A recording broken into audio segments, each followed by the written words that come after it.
Welcome to of the record. Andhra Pradesh రాష్ట్రానికి కేంద్ర ప్రభుత్వం మరోసారి అదిరిపోయే తీపి కబురు అందించింది. ఢిల్లీ పర్యటన ముగించుకొని ముఖ్యమంత్రి చంద్రబాబు, డిప్యూటీ సీఎం పవన్ కళ్యాణ్ రాష్ట్రానికి వచ్చిన వెంటనే కేంద్రం ఈ గుడ్ న్యూస్ చెప్పడం ప్రాధాన్యత సంతరించుకుంది. ఏపీలోని స్థానిక సంస్థల బలోపేతమే లక్ష్యంగా 16వ ఆర్థిక సంఘం నిధులను భారీగా కేటాయించింది.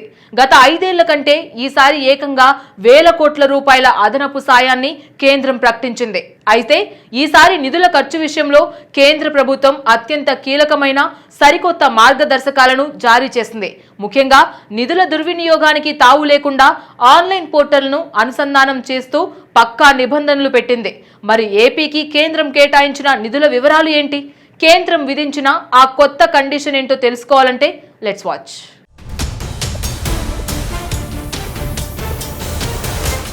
ఆంధ్రప్రదేశ్ రాష్ట్రానికి కేంద్ర ప్రభుత్వం మరోసారి అదిరిపోయే తీపి కబురు అందించింది.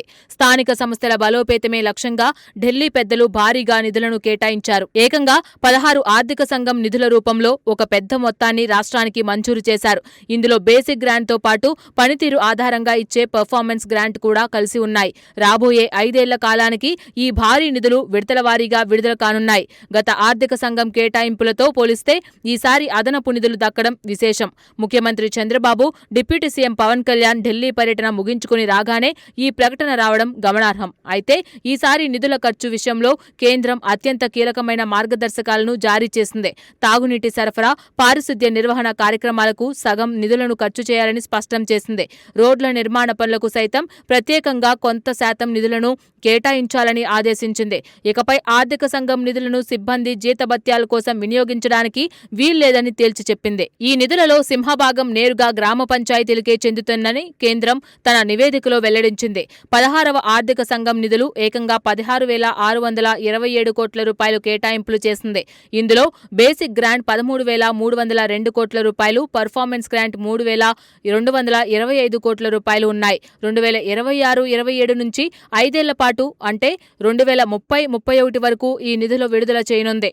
గత 5 ఏళ్లలో కేంద్రం రాష్ట్రానికి 15వ ఆర్థిక సంఘం నిధులు 12,800 కోట్ల రూపాయలు కేటాయించగా ఇప్పుడు 16వ ఆర్థిక సంఘంలో అదనంగా 3,827 కోట్ల రూపాయలు కేటాయించింది. కేంద్ర ప్రభుత్వం ఆంధ్రప్రదేశ్పై ప్రత్యేక శ్రద్ధ చూపిస్తోందనే దానికి ఈ తాజా కేటాయింపులే నిదర్శనం. స్థానిక స్వపరిపాలనను బలోపేతం చేసే దిశగా కేంద్రం వేసిన పెద్ద అడుగు ఇదే. గతంతో పోలిస్తే ఈసారి ఏపీకి లభించిన నిధుల గ్రాఫ్ గణనీయంగా పెరిగింది. రాబోయే 5 ఏళ్ల పాటు స్థానిక సంస్థలకు నిధుల కొరత లేకుండా కేంద్రం గ్యారంటీ ఇచ్చింది. అయితే నిధుల విడుదలతో పాటు పారదర్శకతకు కేంద్ర ప్రభుత్వం పెద్దపీట వేసింది. ఇందుకోసం సరికొత్త డిజిటల్ మార్గదర్శకాలను రంగంలోకి దించింది. స్థానిక సంస్థల బ్యాంక్ ఖాతాల వివరాలను ఆన్లైన్లో అందుబాటులో ఉంచాలని ఆదేశించింది. గ్రామాల్లో చేపట్టే అభివృద్ధి ప్రణాళికలను ఎప్పటికప్పుడు ప్రత్యేక పోర్టల్లో అప్లోడ్ చేయాల్సి ఉంటుంది.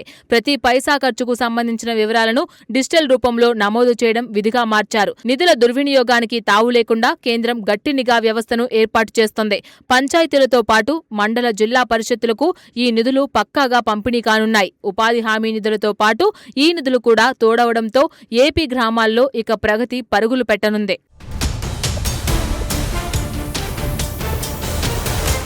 ఆంధ్రప్రదేశ్ పల్లెల్లో ఇక అభివృద్ధి పండుగ కాంతి విరజిమ్మనుంది. కేంద్ర ప్రభుత్వం ప్రకటించిన భారీ నిధుల వరంతో గ్రామ పంచాయతీలకు మహర్దశ పట్టబోతోంది. ఈ నిధులలో అత్యధిక శాతం నేరుగా గ్రామ పంచాయతీలకే దక్కడం అత్యంత శుభపరిణామం. పల్లెల్లో ప్రధాన సమస్యలైన తాగునీరు మరియు పారిశుద్ధ్యానికి ఈసారి అత్యధిక ప్రాధాన్యం లభించింది. ఘన వ్యర్థాల నిర్వహణకు ప్రత్యేకంగా నిధులను ఖర్చు చేసే అవకాశం గ్రామాలకు దక్కింది. అంతర్గత రోడ్ల నిర్మాణానికి సైతం ఈ నిధుల నుంచి ఖర్చు పెట్టుకునే వీలు కల్పించారు. కేంద్రం ఇచ్చిన కొత్త గైడ్లైన్స్ ప్రకారం నిధులన్నీ కేవలం ప్రజా ఉపయోగ పనులకే వాడాలి. ఉద్యోగుల జీతాల కోసం ఈ నిధులను మళ్లించడానికి వీల్లేదని కేంద్రం కఠినంగా చెప్పింది. గ్రామాల్లో ఏ పని చేసినా దానికి సంబంధించిన నివేదికలను ఆన్లైన్ పోర్టల్లో ఉండాల్సిందే. ఈ సరికొత్త నిబంధనల వల్ల పల్లెల్లో జవాబుదారీతనం మరింతగా పెరుగుతుంది. కూటమి నేతలకు కేంద్రం ఇచ్చిన పెద్ద బహుమతి ఇది. ఉపాధి హామీ నిధుల సహకారంతో ఏపీ గ్రామీణ ప్రాంతాల రూపురేఖలు త్వరలోనే మారిపోనున్నాయి.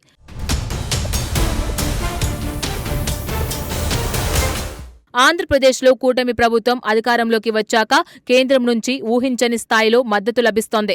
ముఖ్యమంత్రి చంద్రబాబు నాయుడు, ఉప ముఖ్యమంత్రి పవన్ కళ్యాణ్ ఢిల్లీ పర్యటనలు అప్పుడే ఫలితాలను ఇస్తున్నాయి. గత 5 ఏళ్ల కేటాయింపులతో పోల్చి చూస్తే ఈసారి వేల కోట్ల అదనపు సాయం అందుతుంది. ఈ నిధుల విడుదల ప్రక్రియ రాబోయే 5 ఏళ్ల పాటు నిరంతరాయంగా కొనసాగుతుందని కేంద్రం హామీ ఇచ్చింది. నిధుల కేటాయింపుతో ఆగకుండా వాటి వినియోగంపై కూడా కేంద్రం పక్కా నిబంధనలు పెట్టింది. ముఖ్యంగా గ్రామాల్లోని తాగునీటి సమస్యలకు శాశ్వత పరిష్కారం చూపేందుకు ఈ నిధులు ఉపయోగపడతాయి. పారిశుద్ధ్య లోపాలను అరికట్టేందుకు, చెత్త నిర్వహణకు ఈ నిధుల నుంచి సగం ఖర్చు చేస్తారు. అలాగే ఊళ్లల్లో పాడైపోయిన రోడ్ల నిర్మాణానికి కూడా ఈ నిధుల నుంచి వాటా లభిస్తుంది. అయితే ఈసారి నిధుల ఖర్చు విషయంలో కేంద్ర ప్రభుత్వం చాలా ఖచ్చితంగా వ్యవహరిస్తుంది. స్థానిక సంస్థల పరిధిలోని బ్యాంక్ ఖాతాలన్నీ ఇకపై ఆన్లైన్ నిఘాలో ఉంటాయి. ఈ గ్రామ స్వరాజ్ పోర్టల్ ద్వారా ప్రతి అభివృద్ధి పనిని కేంద్ర ప్రభుత్వం పర్యవేక్షిస్తుంది. ఖర్చుల వివరాలను ఎప్పటికప్పుడు ఆన్లైన్లో అప్లోడ్ చేయడం తప్పనిసరి చేశారు. ఇప్పటికే ఉపాధి హామీ కింద వేల కోట్లు సాధించిన ఏపీ సర్కారుకు ఇది మరో పెద్ద విజయం. ఈ నిధుల వెల్లువతో రాష్ట్రంలో సరికొత్త ప్రగతి శకానికి పునాది పడబోతోంది.